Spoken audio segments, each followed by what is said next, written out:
owl screamed. The dwarf did not come with a warning. One moment the path was empty, and the next the dwarf stood there, right at the edge of the firelight. She looked like a piece of the earth that had decided to walk. The village on a September night was a silence that didn't come from peace. It came from fear. It was the kind of quiet that happens when the forest itself holds its breath because it knows something wicked is walking among the trees.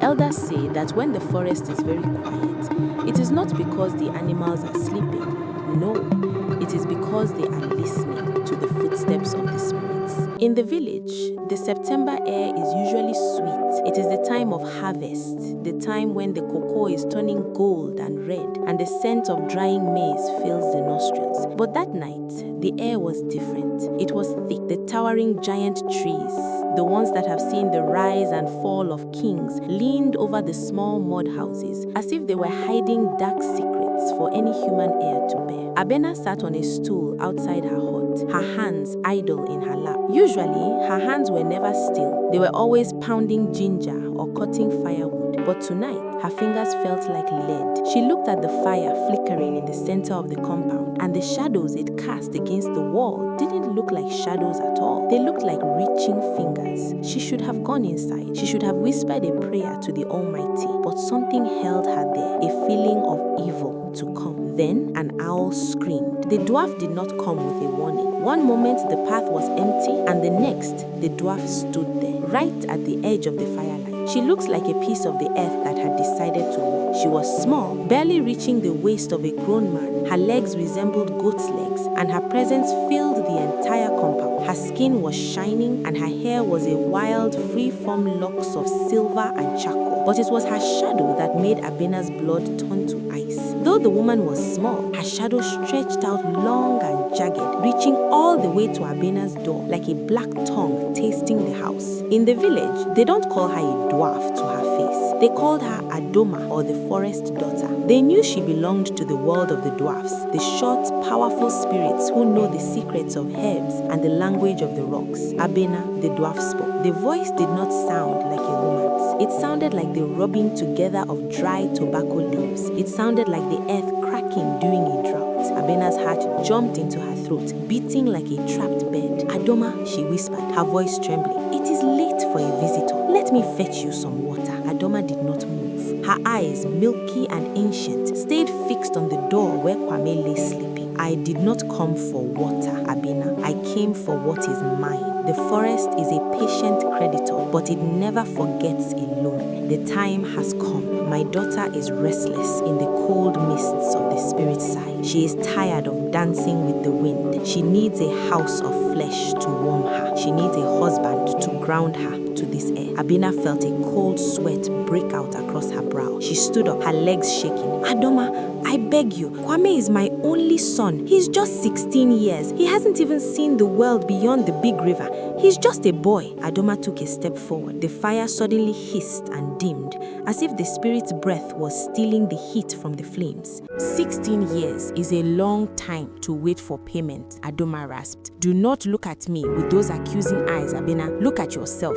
Do you remember when you were barren? Do you remember when the clouds turned to brass and the cocoa withered on the branch? You walked into the deep woods when the village was starving. You knelt before the giant tree and begged for rain and for a child. Abena gasped, clutching her cloth to her chest. She remembered. Adoma had saved her, but never spoke of the price. You made a promise for a life, Adoma continued, her voice growing sharper like a machete hitting a stone. My price is marriage between the worlds to seal the bond. Now the debt is due. Kwame must marry my daughter by the next new moon. If he does not take the ring of hair, the forest will not ask again. It will simply take him back into the shadows where he belongs. Adoma turned then, her small frame disappearing into the darkness as quickly as a puff of smoke in the wind. Abena was left standing in the cold, the silence of the forest returning, heavier than ever before. The next morning, the sun rose over Atiwa village like a yoke in a pan, but it brought no warmth to Abena's soul. She watched the door of Kwame's room with a heavy heart. Usually,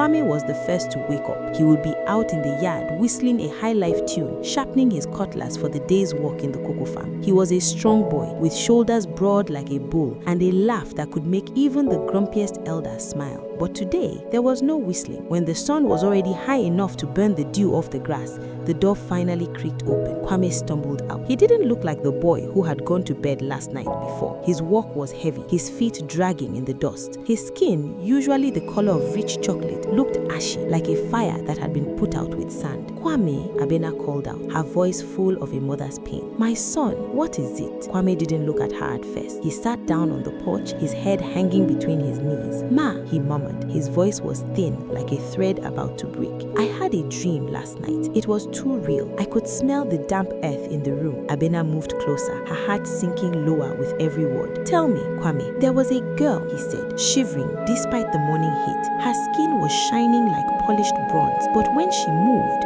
she didn't move like us. Her feet, they looked like that of a goat. She danced in the corner of my room, clicking her fingers, and the sound was like bones breaking. She kept coming closer, whispering my name in a language that sounded like 1,000 bees swarming. And then she reached out. Kwame lifted his hand. It was shaking. She tried to put a ring on my finger, Ma. It wasn't gold. It wasn't silver. It was woven from long black human hair. When it touched my skin, I felt a coldness went straight to my bones. I tried to scream, but my voice was gone. It was like the air had turned to water. Abena grabbed his hands, trying to rub warmth back into them. It is just the heat, Kwame. You stayed too long in the sun yesterday at the farm. Drink some water. I will make you some hot porridge with ginger. It will clear your head. But even as she spoke the words, she knew she was lying. She could see the mark of the spirit on him. There was a dullness in his eyes, as if his soul was already halfway out the door, wandering in the tall grass where the dwarfs play. By the third day, after Adoman's visit, the atmosphere in the village had soured like milk left in the sun. It wasn't just that Kwame was sick, it was that the very nature of the boy was curdling. Kwame, who used to be the first to greet the elders with a bowed head, now walked through the village like a ghost looking for its grave. He didn't see the people passing him. His eyes were fixed on something 2 inches past the horizon, something only he could see. The first sign that the village knew occurred at the communal well. Normally, the well was a place of high-pitched laughter, the clatter of plastic buckets, and the splashing of water as the young men showed off their muscles pulling up the heavy ropes. But when Kwame approached, the noise died. It didn't fade, it cut off sharply, like a radio losing power. The village dogs were the most honest. In the village, the dogs are lean, brown, and loud. They bark at the shadow of a hawk. They bark at the smell of roasting meat. They bark at strangers. But when Kwame walked by the chief's palace, the 4 dogs lounging in the shade didn't bark. They didn't even growl. As one, they stood up, tucked their tails so tightly between their legs, they hit their bellies, and backed their way into the tall grass. They whimpered, a low, pathetic sound that made the hair on the back of the elders' necks stand up. That boy, whispered Mame Afia, adjusting the basin of cassava on her head. He is walking, but his shadow is not following him at the same pace. Look at the ground. The women watched. It was true. As Kwame crossed the bright open square, his shadow seemed heavy, sluggish, dragging behind his heels like a tired cloth. And when Kwame passed under the great giant tree, the shadow didn't just merge with the tree's shade, it seemed to reach up and shake hands with it. Kofi, the headhunter, was a man who feared nothing. He had faced down wounded boars and stepped over pythons in the dark. But when he came back from the bush that Tuesday morning, his face was the color of wood ash. He didn't go to his house to drop his kill. He went straight to the palace. Kofi told the sub-chiefs, his voice hushed. I saw him. I was tracking an antelope near the black rock, deep where the forest thickens. I looked up into the branches of the great giant, the one no man climbs because of the spirits. I saw something sitting 50 feet up, balanced on a branch. The elders leaned in, the scent of their snobs and local tobacco heavy in the small room. Was it a monkey? One asked. It had the face of Kwame, the son of Abena, Kofi said, his hand trembling as he wiped his forehead. But he was not alone. There was a small creature sitting beside him, wrapping its arms around his neck like a lover. He was talking, but not in our tongue. He was talking to the tree, and the little creature, I swear by my father's soul, the tree was buzzing back at him. It sounded like 1,000 bees trapped in a pot. One midnight, Kwame sat outside his small mud hut eating charcoal. The birds stopped singing. The village was beginning to turn. Abena knew the time for ginger porridge and motherly lies was over. Kwame had not slept for 2 nights.